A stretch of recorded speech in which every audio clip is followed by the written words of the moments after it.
high-resolution graphics, up to a massive 48K of RAM, sound, and full 8-color capability. All available from £125. I give you the Sinclair ZX Spectrum. Welcome to Match Day, the exciting new soccer game from Ocean. Blistering 3D action for your Spectrum computer. It's a corner. Oh, there's a scramble and this could be trouble for the keeper. It's a goal. Develop your football skills against the computer or in a challenging knockout competition. And don't miss Ocean's other Christmas blockbusters. Chart-topping Daley Thompson's Decathlon and the spectacular mega venture Gift from the Gods. Ocean, top of the league for computer software. Right, pay attention, Bond. This is the Sinclair ZX Spectrum Plus 2. It's a fully operational computer with 128K memory, but it comes with 3 James Bond games and a light gun that fires armor-piercing shells. Now that's your assignment. No, don't sit in that chair. Sorry, Bond. Haven't perfected that yet. The Sinclair ZX Spectrum Plus 2.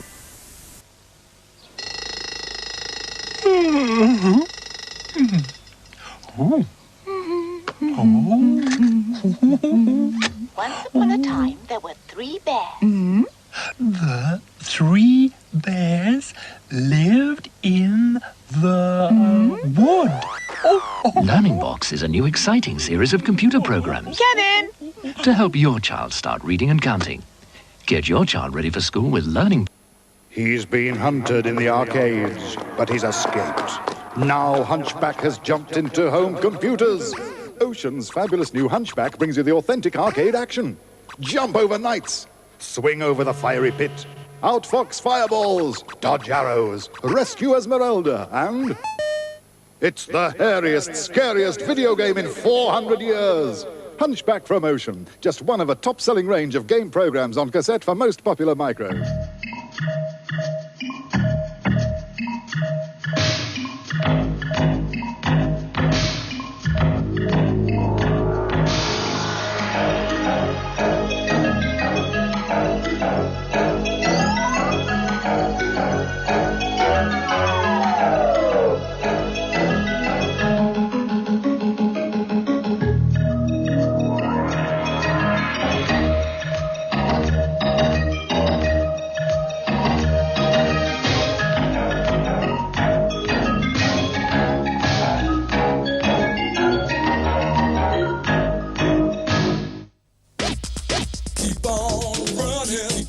We put the zap back into computers. Sinclair's action pack with light gun. Vedi, mi studio ogni volta la pista. E dove lo trovi il tempo per andare a sciare? Facile, mezz'ora ogni sera con lo Spectrum. ZX Spectrum Sinclair, una gamma di computer per cominciare e per continuare, a casa tua. E oggi 8 programmi compresi nel... There's a sensational range of gifts at Curry's now. A massive choice at unbeatable prices. Personal stereo at Curry's starts at an incredible $9.99. A Philips main shaver at a gift of a price, just $19.99. An exclusive Braun food processor deal with citrus juicer and free blender.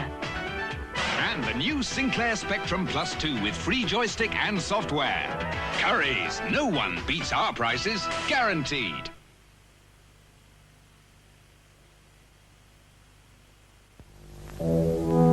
This is the newest way to tell the time. The Black Watch, developed in Britain by Sinclair.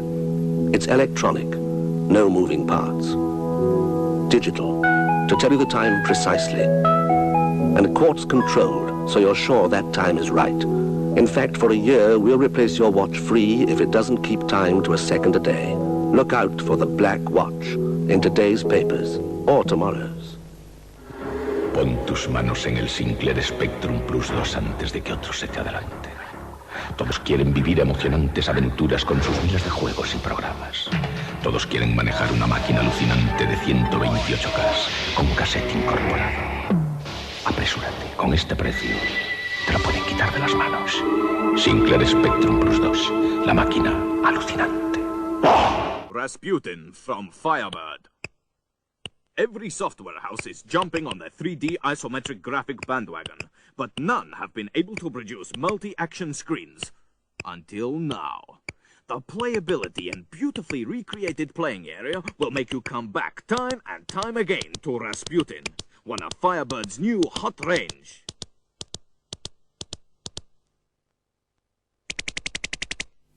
The new Sinclair Plus 3 with built-in disc drive, £199. Sinclair Plus 2, £139. Both with free joystick and 6 free games. With the new Sinclair Spectrum Plus 3, I can be who I want to be. With the built-in disc drive, I can be the fastest rider off the grid. With the 128K memory, I can be the most powerful force in the universe. And you get 6 other free games and a free joystick. You're turning into a real computer expert. And at £199, I've saved the earth. The new Sinclair Spectrum Plus 3 with built-in disc drive. Who would you like to be? Sinclair's new ZX Spectrum Action Pack has a powerful 128K home computer, a joystick, 6 very different games, and a deadly accurate light gun.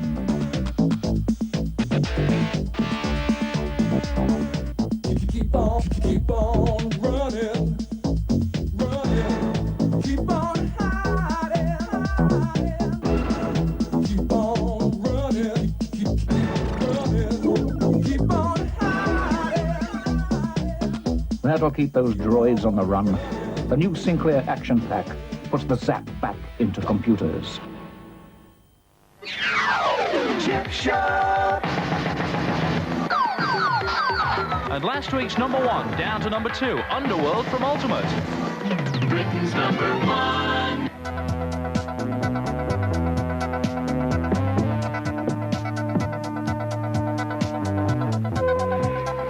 This Christmas, we'll spend over £30 million on home computer games. This highly competitive business is flooded with thousands of software fantasies. This is the story of 2 companies, both searching for the magic ingredient which will make their game a Christmas hit.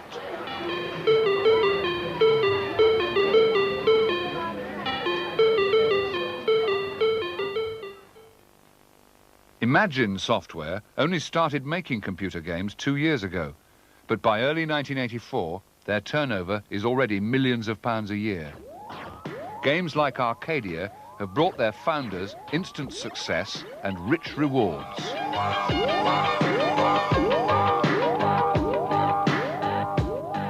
Mark Butler is just 23.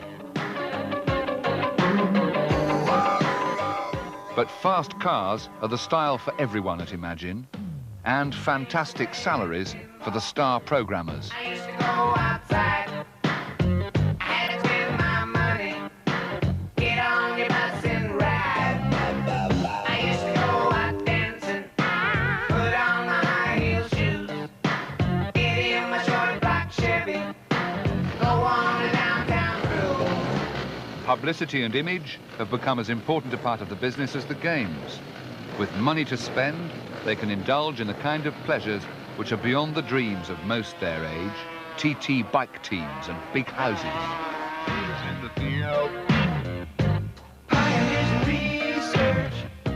As sales race ahead, so this new industry honor Imagine with its own version of the Hollywood Oscars, the Golden Joystick. By May 1984, the company has grown so rapidly that it employs over 70 people producing computer games. Now established with expensive offices in the centre of Liverpool, Imagine's plan for a Christmas winner is based on a radically different product, the Mega Game. Do you know where Bill is? David Ward started Ocean Software a year ago in Manchester. He acts as a software publisher, attracting games from programmers across the country. We load them up. And he's also sent his new game as well to have a look at, which is called Castle Capers. What do you think of this, guys? He employs a handful of his own programmers to write games in-house and to help judge the freelance ideas.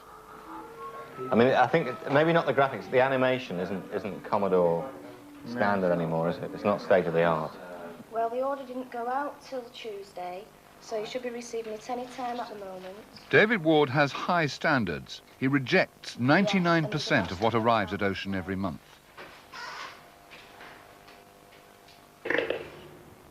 16-year-old Jonathan Smith has just walked in with Pud Pud, a game that he wrote at home.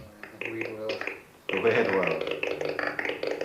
What's the object of the game, Jonathan? What's the thing? Sales director Paul Finnegan helps to assess the merits of Pud Pud and of its young author. It's a family livestock. You have to collect 10 puddings. How long did it take to write this from the About beginning? 7 weeks. 7 weeks? And how long have you been programming? About a year. About a year.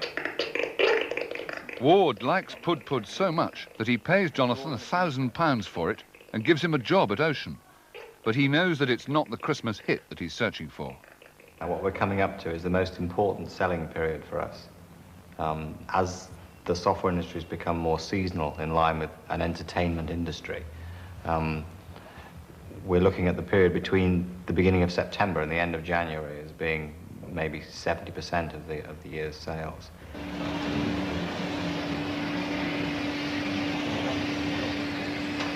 At Imagine, everybody's in early as the plans for the new mega game take shape. With so much competition, they recognise the need this year to create something completely different. Well, if you look at a normal cassette game, at the moment, or as it was, we've come to the limits of the machine. Whatever machine it's for, you cannot go any further. So you've got 480 software houses in Britain producing the same version of the same game. Although it looks slightly different, they call it another name. It's still all the same. We wanted to do, as we said 2 years ago, something different. And this is it, Bandersnatch, the ultimate adventure game, which, when it's finished, Imagine claim, will take you into a fantasy world. The secret of Bandersnatch's power is a special piece of electronics, a hardware add-on to the home computer, which eventually will be reduced to a small cartridge and sold with the game.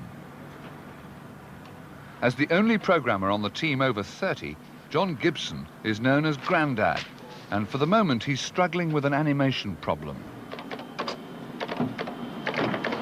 Okay, it's functioning all right now. He's going at a proper speed, and that's the policeman. He's going at proper speed as well.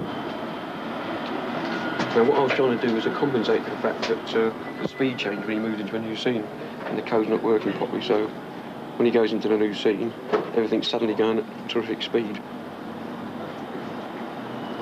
So, that is a bug. Damn it. We've done things like, we've got cartoon animation in the game, which you couldn't get in an ordinary computer. We've got real sound in the game, and we've got real control of a full-life of animated figure, which you can do literally anything you want with. I don't know, maybe that one is... Artists and programmers are rushing to get the story and the characters finished. First drawn on paper, the full-size figures are then put into the computer. Using this cast, the teams can then devise the mythical world that the characters will inhabit. An elaborate maze of tunnels, landscapes and hazards which will become the scenes of the adventure. Turn that way. And leave a bomb or something. That's all he's got to do, and get out quick. Where does that one go? To go to that one? Yeah. Sure. Why is it going to get D in? Why can't you come back up again? If you can come up to it, but you can't go up any further because that's it. It's only got one But left. Bandersnatch is beginning to drain Imagine's ample resources. Programmers have been pulled off other games, and the company must gamble a huge sum on producing the hardware add-on. The investment we have to make is approximately £2 million. To find that money, which is more than twice last year's profits, the directors have been working all night on a company plan. Inevitably, they're using computers to help them to produce a funding proposal which they hope will attract the investment they need. But this is a young industry with new companies forming every month, and traditional investors are suspicious of its bizarre nature. So that's the only snag. If you want to come to the show with me, you have to wear that... At Ocean, David Ward is still looking for his Christmas hit. Front runners are sequels to last year's successful games, Kong and Hunchback. Feet have kind of gone a bit slack. 18-year-old Tony Pomfrey is one of the 8 resident programmers at Ocean. He's busy keying in the instructions which will set new hazards for the hunchback Quasimodo to overcome.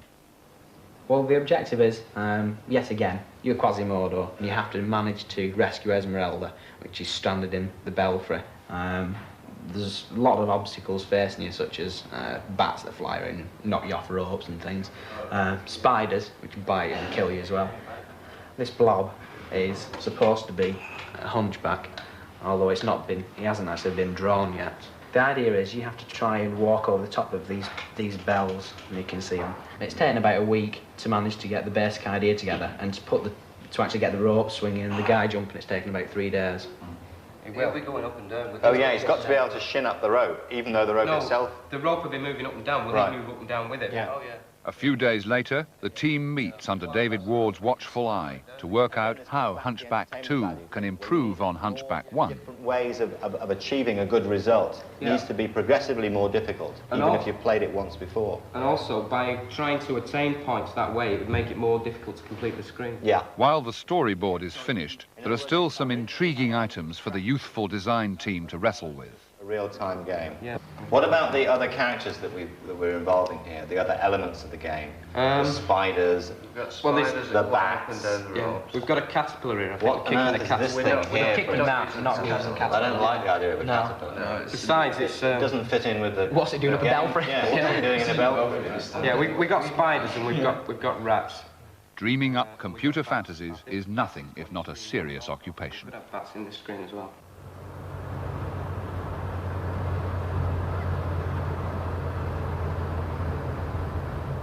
But selling computer games is a seasonal business, and this summer is particularly difficult for Imagine's sales manager Sylvia Jones. It's never been as slow as it is now. Never. It wasn't like this time last year. It slowed down dramatically in the last 3 months. Not just for Imagine, for everybody. Probably because there are a lot more software houses now producing goods than there were this time last year.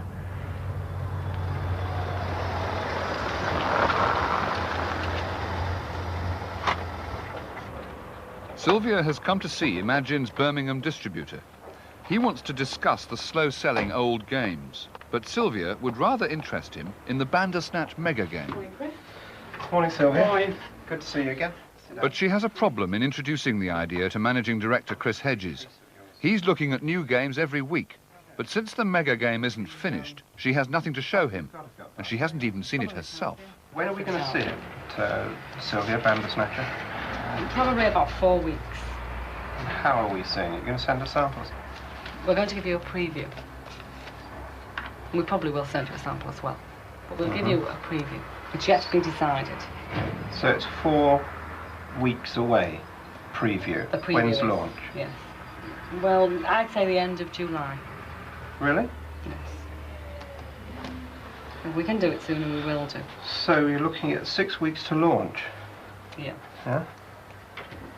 Have you got any details of the A, the product, and B, the launch program? No, no details of the launch program. They will follow, though. They're not decided yet. I can tell you that there's 25, possibly 30 items in the box. That sounds complicated. It isn't really. No? It's going on 48K, but there will be a piece of hardware to come with it, which increases the power of the computer. But Hedges is becoming increasingly concerned that all these extra features will push the cost way beyond the average game price of £6. I can see what you're doing. I mean, have you got any price points for you, approximately? It's going to retail at about £40, $39.95. Every time I speak to you, it goes up. Yes, I know. You'll get used to it, though. £40. But that's got to be something extraordinary, Sylvia, oh, it to sell certainly at is. that price. It is totally different from anything you've ever seen before. I mean, it really isn't just software, it's software stroke hardware. There's also music tape which goes with the game, and we're thinking now of having an LP made of the music. That's a separate idea altogether, to go out after the game. We're going to have a voiceover, probably a famous name voiceover, on the music for the tape, the computer game itself. Well, I mean, obviously we've just got to wait and see, haven't we? It's now, you've now taken the product, in my mind, beyond sort of understanding until I've seen it. Back in Liverpool, the Imagine directors have a problem. The release of the game has been delayed, so instead they must produce new press handouts with more hard information. I've been speaking to the media, and we've hyped them up so much that unless we actually deliver some goods to them soon, it's going to come off the boil. Yeah. And this is a way of delivering some meat to them, what we want in our time, so we keep them on the boil until the release. Because otherwise, they're just going to forget about us soon, because they're just going to get fed up. Because they've had enough hype without substance, now they've got to have some substance. What's more, financial director Ian Hetherington has not raised his £2 million, and sales are so bad that the company is having difficulty paying its suppliers. Their cassette duplicator is waiting for £50,000 that Imagine owes him. We get it back from the printer Monday, and the release goes out to the press a week Tuesday. Okay, so that's the current timing. In fact, I don't know why I've gone to so many visuals, because there's so little you can actually do with this. Well, because I've been waiting for this meeting for so long, I've had to keep the studio going on some things. You've got Dean's artwork. They need money urgently. Even the Bandersnatch box will require expensive colour printing. To Lucy, or if it's printed on the inside, you know, it's not going to get lost. Inside bit. Inside bit. Yeah, please send it in. It's not the call he's been waiting for, and the financial crisis is worsening by the hour. That's it then, Mike. Okay. Right, so that's that one then. No, can I just make a point? We don't do anything, right? I mean, we don't place any orders without my say-so. Oh, no, that's dead easy. Anywhere. Well, I can't stress this too greatly. We must not commit to any expense at all. Okay? But the problem of money that the company has already spent remains, as does this anxious supplier. But what has led to this crisis in their fortunes? Everyone in the industry claims that a substantial loss of income is caused by the selling of pirate cassettes. But how large a threat is professional counterfeiting, or even schoolboy copying? And how do you recognize the genuine from the fake, or know when it's being sold? Oh, I get your Christmas cards, 50 pence a packet. Let's go with it. You've got some Christmas cards here. 12, 50 pence a packet. Street markets are thought to be a good place to look. We took David Ward of Ocean to a market outside Manchester. The industry believes that stalls like this are a common source of pirate tapes.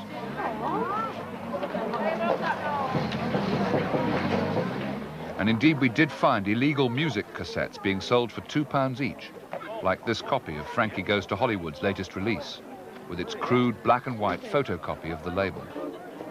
But from the evidence of a police raid earlier in the year, David Ward is convinced that there is also much more professional counterfeiting of computer games, something which may cost Ocean £100,000 in sales over the year.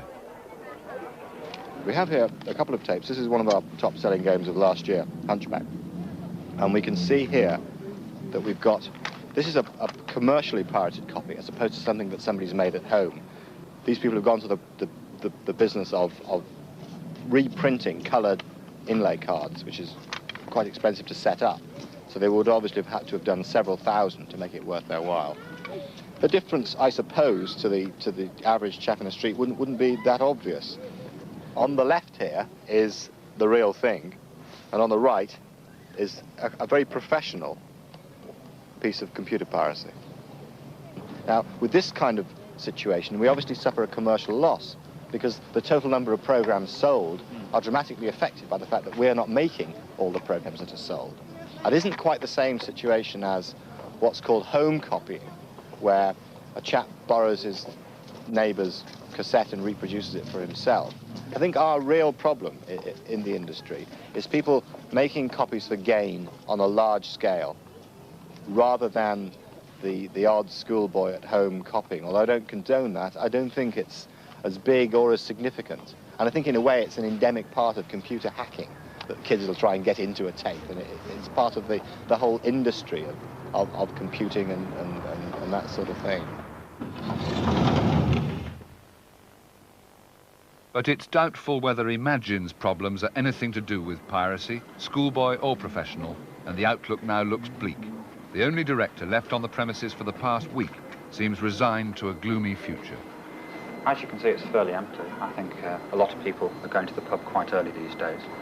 But they've had the video cassette recorder playing this morning. They've all been watching an American Werewolf in London. And you see they've been making flags and decorating the place generally instead of doing work. Because why bother? They all know that, you know, there's no point. No one will supply us with anything, so we've got no cassettes to sell. So the company's come to a full stop. This company cannot continue trading for another week unless there's a cash injection of, I would say, it needs next week about £500,000. But events take place faster than Everest predicts. Within hours, he's resigned. And when some of the staff come back from lunch, there's an unexpected welcome. We'll leave the room, please. Why? Can you tell me? You all get off that, please, Michael. You will not. You will let go, please, Michael. Can you tell us what's happening? You'll get your foot off the door, please. Thank you.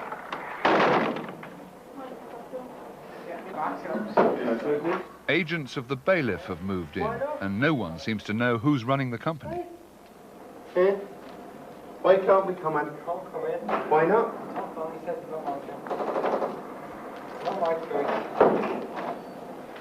You can't get in. Why not? Because they're not allowing you in. Who isn't? They're not. David? I've got my teacher's still in there. checkbook and everything in there. I've got an alternative. You just get that for me. I've got an alternative jacket. Well, will you get that for us? Why not? It's not a bean bag. Look, can't you read? It says no entry, please. You get my bag then? Oh my God, it's all going to be repossessed, you know.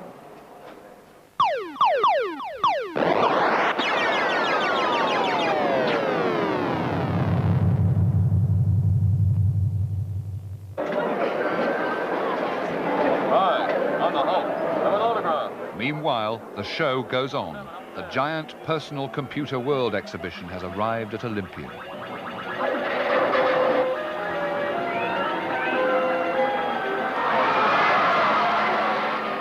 The event is frantic with activity. Every hardware and software manufacturer is anxious to be seen and to sell.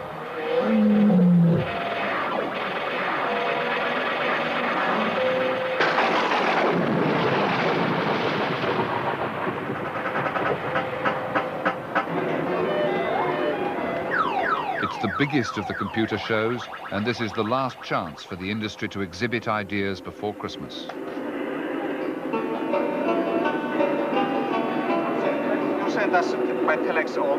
David Ward is busy with some foreign buyers. Just the first order, then we'll work out some easier way. And the new Hunchback is here too. In 2 months' time, it'll be launched onto its discerning young clients. And enough of the game has now been written for a sneak preview at Ocean's stand.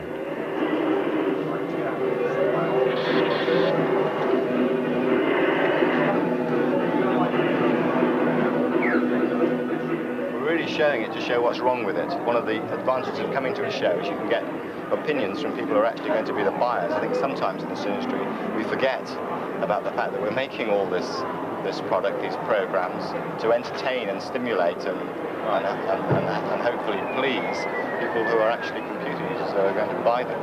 So from this we can see the reaction. The first reaction is that the characters are not good.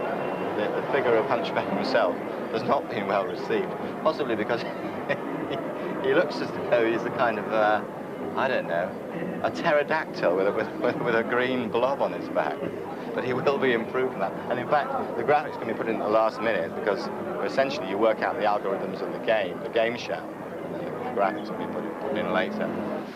Showing individual customers their new idea is one thing, but the big distributors need convincing of the game's value. Webster's warehouse near Guildford is one of the biggest. It ships over 100,000 cassettes every week. to 1,400 major high street stores around the country. What Websters choose to stock is critical. Every month, they accept 100 new games, but they reject 500. It's the 1st of November. There are only weeks before the Christmas selling season begins. Ocean's sales director, Paul Finnegan, has come to Websters to demonstrate to their buyer an almost finished version of the game. Basically, this is where left off from the original Hunchback, the final screen, which we never used. So we decided to start the game off with this one. How many screens actually will you show us? Well, there's 5 screens, just to give you an idea of the graphics and the playability here. Okay. So when you think you will be able to launch the Spectrum version? Well, the release date is November the 15th. Right. But this year, the game itself isn't enough. Websters also want to know what kind of advertising and marketing plans Ocean have for the launch of Hunchback 2. An advertising schedule, or the release schedule, and some idea of the leaflets that we're about to launch. Again, we can supply these to you in any sort of quantity. Right. That's the Hunchback. Do you have any other point of sale material, for example, badges? We don't. No, we don't have any badges or hats or anything at the moment. No. That's a poster with the both games on. Yeah, if he's convinced, the buyer will place an order a week before the launch. The same evening, at a school near Manchester, one class has stayed behind to give Hunchback his sternest test yet. Jump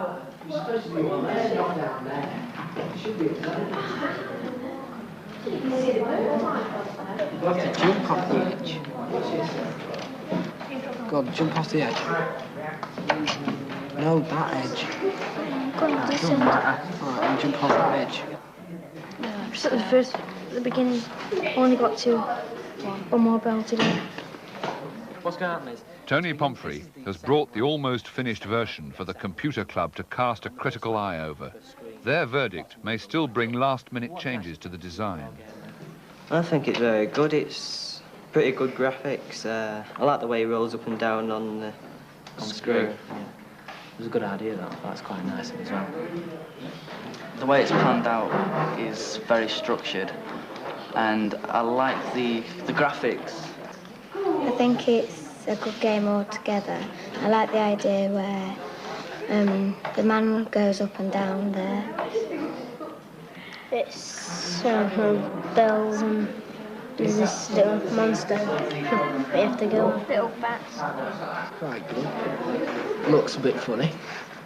I like the Hunchback. I like the bats. I find it quite difficult to get over the bat on the first one. Well, it's challenging. That's the kind of thing sort of I look in a game. A challenge, not too hard and not too easy. And I think this would sort of fit the bill. So the experts seem happy with the design, but will they buy it? If I had the money. A week later, the distributor decides to invest in Hunchback 2 with an initial order for 2,700 copies. But it takes Ocean another 10 days to prepare for mastering the magnetic tape. On November the 23rd, the duplication process begins. In just a few hours, the first 5,000 copies are made. At a wholesale price of £2.50, these finished cassettes at 50p each are the dearest part. About 40p pays for programming, which leaves about £1.50 for marketing, distribution, and a healthy profit. We will ship first week probably 20,000 units. We will hope to get at least one major repeat before Christmas and one major repeat just afterwards, in that period when people who got a computer for Christmas are looking for software to play on it. Chip Shop! Yep, this week's Software Games Top 10 as compiled. As the shopping bonanza gets underway for Christmas in the first week of December, Hunchback has only just reached the high street. From US Gold, at 9 up from 12, Danger Mouse from Creative Sparks, and at 8 up from 11, Beachhead from US Gold. And there are 200 other new games released this Christmas fighting for attention.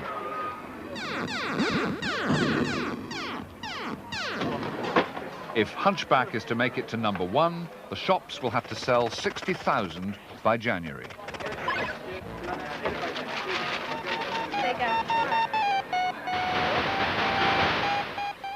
Although it's not had time to get into the charts yet, so far 30,000 copies have gone out to the wholesalers and it's selling well. But in a business that's seen spectacular growth and failure, David Ward has realised what the key to success is. This industry has grown from being a cottage industry to being a major supplier in the high street, and it requires all the skills of business that being a supplier to high street stores requires, whether you're supplying them with radios or toothpaste or cornflakes or whatever. This industry makes money out of the top 10 hits, just like the pop single record industry. And imagine, they had the image of the pop record industry, but not the business skills to survive. But the name will. David Ward bought it from the liquidator, and he now employs Grandad and others from the team writing games for Ocean.